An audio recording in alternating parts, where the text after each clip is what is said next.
A Scottish murderer on the run from a death sentence single-handedly invented a financial system that made France the richest country on earth, and then destroyed it so completely that the French wouldn't trust paper money again for over 100 years. His name was John Law, and what he pulled off between 1716 and 1720 is arguably the greatest financial con in human history, except here's the twist. He actually believed every word of it. This isn't a story about greed. It's a story about a genuinely brilliant man who was so far ahead of his time that his ideas worked, right up until they catastrophically didn't. Let's rewind to 1671. John Law is born in Edinburgh, Scotland, to a family of goldsmiths and bankers. Even as a teenager, he's obsessed with numbers, not just arithmetic, but probability, risk, and the movement of money. He studies how goldsmiths issue receipts for gold deposits and notices something fascinating. People trade the receipts instead of the gold itself. The paper becomes the money. That idea never leaves him. Fast forward to 1694. Law is in London, living the life, gambling, dueling, and charming his way through aristocratic circles. Then he kills a man in a duel over a woman, gets sentenced to death, escapes prison, and flees to continental Europe. He spends the next 2 decades drifting between Amsterdam, Venice, and Paris, funding himself almost entirely through gambling, and he's extraordinarily good at it because he understands probability better than almost anyone alive. But gambling is just how he pays the bills. His real obsession is a manuscript he's been writing, a radical theory about money, banking, and economic growth. He pitches it to Scotland, to England, to Savoy. Every government turns him down. Then, in 1715, the King of France dies, and Law finally gets his shot. Louis XIV, the Sun King, was magnificent and financially reckless in equal measure. By the time he died, France was drowning in debt. The treasury was essentially empty. Tax collection was chaotic. Coin was being hoarded. The economy was seizing up. The man left in charge, the Duke of Orleans, acting as regent for the 5-year-old Louis XV, was desperate. He'd already tried conventional solutions. They hadn't worked. Then John Law walked in and said, "I know how to fix this." His pitch was elegant. The problem with France's economy, he argued, wasn't the debt. It was the lack of money in circulation. Commerce was strangled because there wasn't enough currency to conduct trade. The solution? Create a bank that issues paper notes backed not just by gold, but by land and the productive capacity of the nation itself. More money circulating means more trade means more tax revenue pays off the debt. Everyone wins. Orleans was skeptical, but he was also cornered. In 1716, he gave Law permission to open a private bank, the Banque Générale. It could issue paper notes redeemable for coin. France had never seen anything like it. And here's where it gets genuinely impressive, because it worked brilliantly at first. Law's paper notes were more stable than the coin they replaced.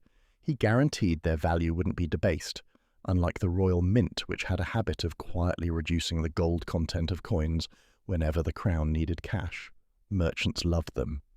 Tax collection was ordered to be paid in Law's notes. Confidence grew. The economy started moving. Trade picked up. Within 2 years, Law's bank was nationalized. It became the Banque Royale, the official bank of France. Law was now running monetary policy for one of the most powerful nations on earth, a Scottish fugitive, running France's central bank. But Law didn't stop there. He had a second idea, and this one was even bigger. France controlled a vast territory in North America, Louisiana, millions of acres of land stretching from the Gulf of Mexico up to Canada. The problem was no one had actually properly developed it, and nobody knew quite how rich it was. Law saw an opportunity. He took over the company managing this territory, rebranded it the Compagnie des Indes, what became known as the Mississippi Company, and began selling shares to the French public. The pitch: Louisiana was sitting on mountains of gold and silver. The company would extract it, the shareholders would get rich, and France would pay off its national debt through the profits. Here's the genius of the mechanics. Law allowed people to buy shares using French government bonds, the very debt the crown owed. So investors handed in worthless government IOUs and got Mississippi Company shares in return. The debt vanished from the government's books. Brilliant. Then he started issuing more banknotes to fund the share purchases. More money, more demand for shares, higher prices, more excitement, more investors. By 1719, Paris had lost its mind. The street where Law's offices sat, Rue Quincampoix, became the world's first stock exchange trading floor. Crowds so thick that people fainted. A hunchback reportedly made a fortune renting his back as a writing desk to traders. Cobblers, seamstresses, and servants were becoming millionaires overnight. The word millionaire was actually coined during this period for this exact situation. John Law was the most famous man in Europe. And then it unraveled. Fast. The problem was the foundation. Louisiana wasn't sitting on mountains of gold. It was mostly swamp. The promised dividends never materialized at the scale investors expected. A few sharp-eyed aristocrats, the Prince de Conti notably among them, started quietly cashing out, converting their paper notes into gold and silver coin. Law tried to stop the hemorrhage. He restricted how much coin people could withdraw. He made it illegal to own large amounts of gold. He printed more notes to maintain confidence. Every intervention made things worse. When you tell people they can't have their money, the only thing they want is their money. By 1720, the system was in full collapse. Crowds stormed the bank. People were trampled to death outside Law's offices trying to convert paper into coin. The shares had crashed by over 95%. The paper money was worthless. Law, by now the most hated man in France, fled the country with almost nothing, the same way he'd arrived. He died in Venice in 1729, broke, still insisting his system had been sound in principle.